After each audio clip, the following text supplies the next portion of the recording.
স্বাগতম জনাইছো আৰু এই মুহূৰ্তত ডাঙৰ খবৰ আৰু ভাল খবৰ লৈ আহিব বিচাৰিছো ই ৰিক্সা চালক অটো চালক যিসকলে গাড়ী চলাই তেওঁলোকৰ বাবে এটা ডাঙৰ খবৰ কিয়নো বিধানসভাৰ মজিয়াত আজি চৰকাৰৰ তৰফৰ পৰা কেইবাটাও বৃহৎ ঘোষণা কৰা হৈছে যিসমূহ বাহন আছিলে বাহনসমূহৰ কৰ হ্ৰাস কৰা হ'ব আৰু ই ৰিক্সা চালকে মাত্ৰ 2500 টকা দিলে 15 বছৰৰ বাবে কোনো ধৰণৰ ট্যাক্স দিব নালাগে আৰু ট্যাক্স বিচাৰি পৰিবহন বিভাগেও আপোনাৰ ওচৰত আৰু অভিযান নচলায় আৰু এই কথা আজি বিধানসভাৰ মজিয়াত প্ৰকাশ কৰা হৈছে টাইম এট বিগ ব্ৰেকিং জনাইছো ডাঙৰ খবৰ ই ৰিক্সা চালকৰ বাবে এই মুহূৰ্তত এটা ভাল খবৰ যিসকলে অত্যাধিক কৰ দিব পৰা নাই তেওঁলোকৰ বাবেও বহু ভাল খবৰ আনিছে মাত্ৰ 2500 টকা দিলে 15 বছৰৰ বাবে কোনো ধৰণৰ ট্যাক্স বা কৰ দিব নালাগে চৰকাৰক বৰ্তমান সময়ত প্ৰতি বছৰে 600 টকাকৈ ট্যাক্স দিবলগীয়া হয় আৰু 15 বছৰত সেই পৰিমাণ প্ৰায় 9 বছৰত সেই টকা প্ৰায় 15000 টকা পৰ্যন্ত হয় কিন্তু এতিয়াৰ পৰা আৰু সেই মাত্ৰ 2500 টকা আপুনি এবাৰ দি দিয়ক 15 বছৰৰ বাবে কোনো ধৰণৰ ট্যাক্স দিব নালাগে লাইফ টাইম ই ৰিক্সা চালকসকল কৰ মুক্ত হৈ পৰিব তিনিচকীয়া যাত্ৰীবাহী বাহনৰ বাবেও কেইবাটাও ভাল খবৰ চৰকাৰে আনিছে কৰ হ্ৰাস কৰা হৈছে অটো চালকে মাহে 1500 পৰা কেৱল অটো চালকেই নহয় যিসকল তিনিচকীয়া চালক আছে তেওঁলোকে 1500 পৰা 3000 টকা পৰ্যন্ত দিয়ে এতিয়াৰ পৰা মাত্ৰ 18000 টকা দিলে লাইফ টাইম এই বাহনসমূহ কৰ মুক্ত হৈ পৰিব আৰু এনফোৰ্সমেন্টে আপোনালোকক কৰ বিচাৰি পৰিবহন বিভাগে কৰ বিচাৰি আপোনালোকৰ কাষলৈ নাযায়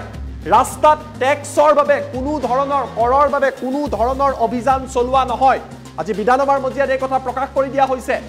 বৰ্তমান সময়ত যদি ট্যাক্স দিয়াত এদিন পলম হয় ই ৰিক্সাৰ ক্ষেত্ৰত প্ৰতিদিনে 10 টকাকৈ জৰিমনা ফিটনেছৰ ক্ষেত্ৰত 50 টকাকৈ ই ৰিক্সাৰ ক্ষেত্ৰত জৰিমনা কিন্তু চৰকাৰে চিন্তা কৰি আছে যাতে 2500 টকা দিলে আৰু 15 বছৰলৈ ই ৰিক্সা চালকে এটকাও ট্যাক্স দিব নালাগে সম্পূৰ্ণ জীৱন তেওঁলোকে 15 বছৰ জি ৰিক্সাখনৰ লাইফ টাইম চলাব পাৰিব এটকাও কৰ নিদিয়াকৈ কৰ নিদিয়াৰ বাবে যিবিলাক ই ৰিক্সা জব্দ হৈ আছে এই ই ৰিক্সাসমূহ চৰকাৰে শীঘ্ৰেই মুকলি কৰি দিব কিছুমান ই ৰিক্সাই হয়তো 1 লাখ টকা 50000 টকা এনেকৈ ট্যাক্স নিদিয়াৰ বাবে ই ৰিক্সা জব্দ হৈ আছে কিন্তু চৰকাৰে কৈছে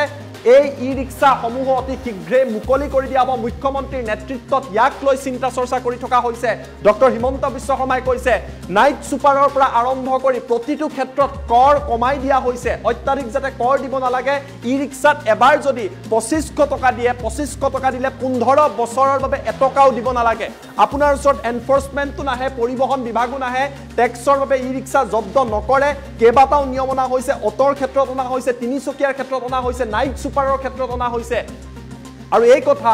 বিধানসভাৰ মজিয়াত প্ৰকাশ কৰা হৈছে আমাৰ লগত মন্তব্য আহি পৰিছে এই মন্তব্য আপোনালোকক দেখুৱাই লোৱাৰ চেষ্টা কৰিছো আজিৰ দিনটোত আমাৰ ট্যাক্স লোৱা সিস্টেমটো এনেকুৱা আছিল যে ধৰি লওক মই কেইটামান আপোনালোকে উদাহৰণ দি কৈ দিলে ভালকে বুজি পাব সেইটো হৈছে ধৰক ই ৰিক্সা এখনত আমি যেটো আজি ইয়াৰলি ফিক্স ট্যাক্স এটা লওঁ বছৰত 600 টকা আৰু এতিয়া আমি মাত্ৰ তাত ল'বলৈ বিচাৰিছো 4% ট্যাক্স এটো 15 বছৰৰ কাৰণে লাইফ ট্যাক্স এবছৰৰ ট্যাক্স নহয় 15 বছৰৰ কাৰণে লাইফ ট্যাক্স আৰু এই 4% যদি ট্যাক্স দিয়ে তেতিয়া তাত 2500 টকা হ'ব আৰু যদি তেওঁ 15 বছৰ ট্যাক্স দিয়ে তেতিয়া 9000 টকা হ'ব আৰু আমাৰ কি হয় তাত এটা ডাঙৰ কথা হৈছে কি ঠিক তেনেকে যদি মই কওঁ যে 3 হুইলাৰ প্যাসেঞ্জাৰ তেওঁলোকে এতিয়া মাহে 1500 পৰা 3000 টকা দিয়ে প্যাসেঞ্জাৰৰ সিটটো চাই পেলাই 6 সিট নে 10 সিট নে এইবিলাক চাই তাৰ পিছত তাত যদি 15 বছৰৰ ট্যাক্স হয় 45000 টকা ট্যাক্স হ'ব আৰু এতিয়া তাত ট্যাক্স দিব লাগে মাত্ৰ 4% ট্যাক্স দিলে 18000 টকা হ'ব লাইফ ট্যাক্স হ'ব ইয়াত আৰু কোনো ঝামেলা নাই এনফোৰ্সমেন্টে বিচাৰি নেযায় কোনেও বিচাৰি নেযায় ৰাস্তাত গাড়ী ধৰি ট্যাক্স নিবিচাৰে গতিকে তাৰ ভিতৰত আৰু এটা মই কথা ক'লে আপোনালোকে আৰু ভালকে বুজি পাব ধৰি লওক এজন মানে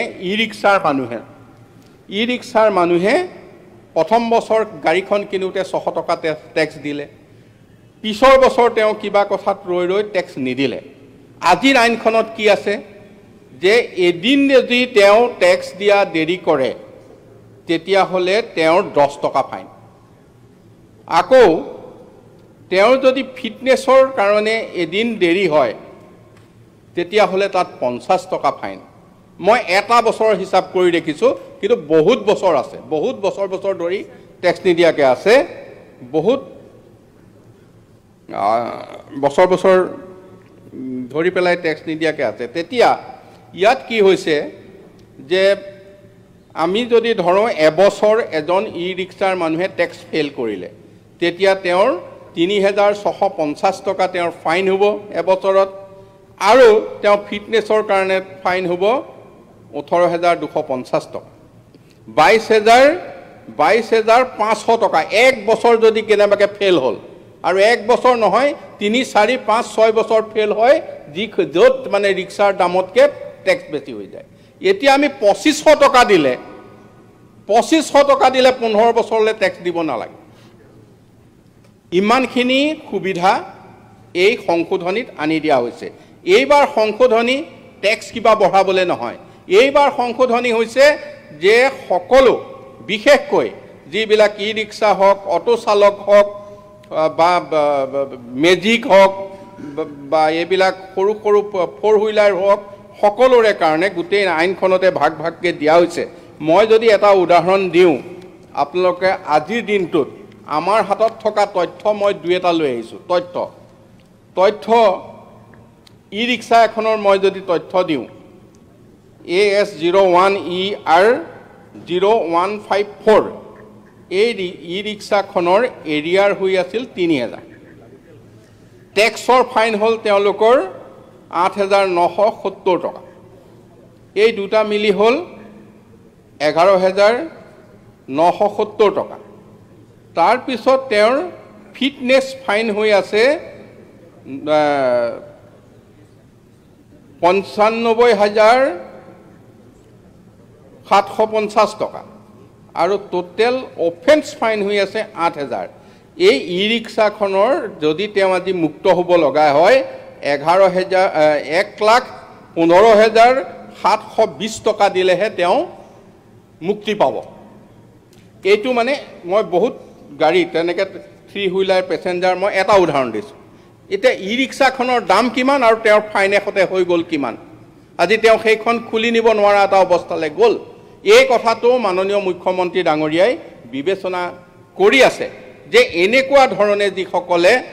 গাড়ীখন উলিয়াব পৰা নাই তেখেতসকলৰ কাৰণে এই আইনখন পাছ হোৱাৰ পিছত দ্বিতীয় পৰ্যায়ত আমি ভাবিম যে তেখেতসকলক আমি কেনেকৈ মুক্তি কৰি আনিম তেখেতসকলকতো আজি আমি যদি আইনমতে যিটো আছে এইটোতো দ্বিতীয় অফিচলৈ গ'লে তেওঁক মাফ দিবও নোৱাৰে মাফ দিলে আমি গভৰ্ণমেণ্টে মাফ দিব লাগিব গতিকে এই কথাটো কেনেধৰণে আনিব পৰা যাব এই কথাখিনিও ইতিমধ্যে বিচাৰ বিবেচনা হৈ আছে যাকে এইসকলক কিন্তু আজিৰ পৰা মানে আইনখন যেতিয়া হাউচে পাছ কৰিব